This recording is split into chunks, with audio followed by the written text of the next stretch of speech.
একদিকে যেমন পশ্চিমবঙ্গে যারা বিভিন্ন সময় উত্তরপ্রদেশ মধ্যপ্রদেশের কয়েকটি বিচ্ছিন্ন ঘটনা যেখানে পুলিশ ব্যবস্থা নিয়েছে অপরাধীদের গ্রেপ্তার করে, তারপরেও তারা তা নিয়ে কলকাতায় মিছিল করেন। কিন্তু আজ যদি গত 2 বছরের পরিসংখ্যান দেখা যায়, পশ্চিমবঙ্গে যত রাজনৈতিক খুন হয়েছে, যত সন্ত্রাস হয়েছে, তার অধিকাংশের বলি হচ্ছে তফসিলি সম্প্রদায়ের মানুষ, সংখ্যালঘু সম্প্রদায়ের মানুষ এবং উপজাতি আদিবাসী সম্প্রদায়ের মানুষজন। তৃণমূলের ঘৃণার রাজনীতি, প্রতিহিংসা, অসহিষ্ণুতার রাজনীতি এমন পরিস্থিতিতে পৌঁছেছে যে একবার একজন মহিলাকে নাকখত দেওয়ানো উত্তরবঙ্গে, সেটা প্রত্যেকের জানা। আবার দুবরাজপুরের 30টি পরিবার, তৃণমূলের ধারণা তারা এই নির্বাচনে বিজেপিকে ভোট দিয়েছেন এবং বিজেপিকে ভোট দেওয়ার অপরাধে, সংঘবদ্ধভাবে ভোট দিতে যাওয়ার অপরাধে তাদের প্রকাশ্যে বলা হচ্ছে যে পানীয় জল পাওয়া যাবে না, মহিলাদের বলা হচ্ছে যে তারা মোদির প্রস্রাব খাবেন। এইটা হচ্ছে পশ্চিমবঙ্গের, এগিয়ে বাংলার বা বাংলার সংস্কৃতির, রাজনৈতিক সংস্কৃতির তৃণমূলের কল্যাণী সবচেয়ে বড় পরিচয়। একদিকে নির্বাচন চলছে, দীর্ঘদিনের নির্বাচন। পশ্চিমবঙ্গে এর আগে ভ্যাকসিন পাওয়া গেল যাতে ছত্রাক ধরা অবস্থায় ফাঙ্গাস আছে। আবার দেখা যাচ্ছে যে এনআরএস হসপিটালে শিশুদের জাল ওষুধ খাওয়ানো হচ্ছে।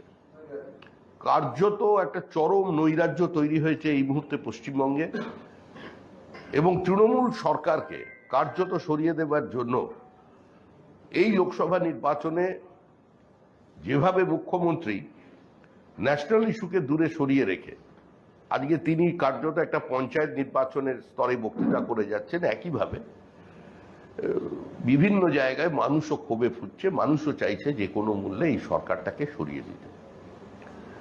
মানুষের কাছে এখনো একটা বড় প্রশ্ন আছে যে কিভাবে একটা সরকার যে যুক্তরাষ্ট্রীয় ব্যবস্থাকে সম্পূর্ণ অস্বীকার করেছে, যে সরাসরি সাংবিধানিক প্রধান সংবিধানের বিরুদ্ধে যুদ্ধ ঘোষণা করেছে, যারা চূড়ান্ত নৈরাজ্য তৈরি করেছে এই রাজ্যের মধ্যে, সেই সরকার এখনো কি করে পশ্চিমবঙ্গে আছে, এটাই কিন্তু মানুষের কাছে একটা বড় জিজ্ঞাসার বিষয়। আমরা গণতান্ত্রিক ব্যবস্থার মধ্যে দিয়ে এই সরকারের বিরুদ্ধে প্রতিবাদ করছি, এই নির্বাচনে মানুষ সামিল হচ্ছেন এবং তৃণমূল কংগ্রেসের রক্তচক্ষু, তৃণমূল কংগ্রেসের ইন্টিমিডেশন সমস্ত কিছুকে উপেক্ষা করে মানুষ কিন্তু এই নির্বাচনে ভোট দিচ্ছেন।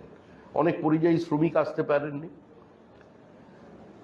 মানুষকে গ্রামের মধ্যে বাধা দেওয়ার প্রচেষ্টা হচ্ছে, কিন্তু তারপরেও নির্বাচন চলছে। এখনো পর্যন্ত অন্তত কোনো প্রাণহানির ঘটনা হয়নি। সরাসরি নির্বাচনের বুথের আশেপাশে কেউ মারা যাননি বা সেখানটা অন্তত রক্তাক্ত হয়নি, যদিও আমাদের প্রার্থী দিলীপ ঘোষের কনভয় দুবার আক্রমণ হয়েছে। এটা চলেছে, তৃণমূল কংগ্রেস চেষ্টা করেছে, এর মধ্যে নির্বাচন এগোচ্ছে। আগামীকাল দুপুর 12:30 পুরুলিয়ায় প্রধানমন্ত্রী সভা করবেন। বিষ্ণুপুরে সভা আছে, তার 2:15 শুরু হবে, এবং খড়গপুরে বিকাল 4টের সময় 3টে সভা প্রধানমন্ত্রী করবেন। তার প্রস্তুতিতে আমাদের তার দল আছে। মুখ্যমন্ত্রী এর পরেও কলকাতায় আসবেন একদম শেষ নির্বাচনের জন্য, কিন্তু 25 তারিখ উপলক্ষে এই 3টি সভা তিনি কালকে করছেন।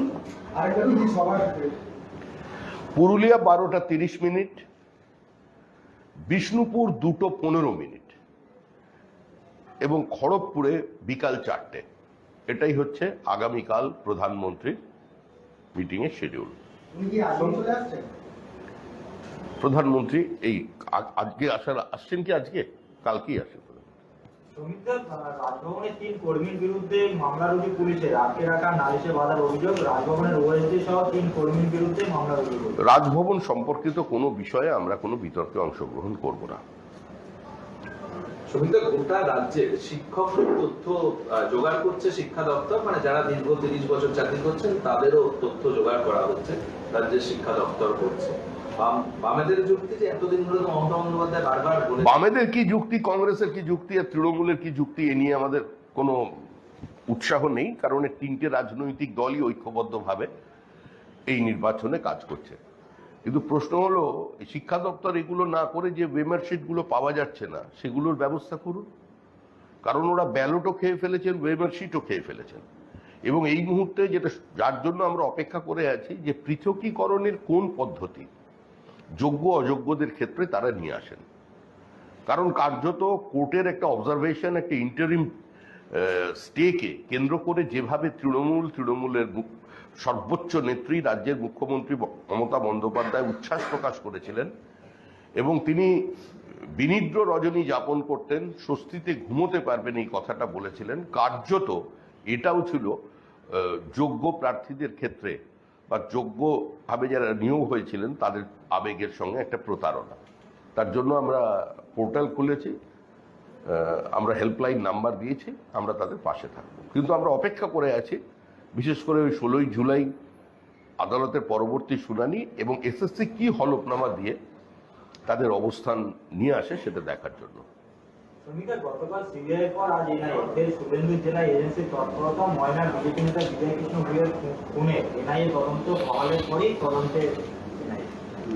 এবং এই কেসে সৌমেন মহাপাত্রেরও নাম আছে, যে কেসে এনআইএ গেল সৌমেন মহাপাত্র।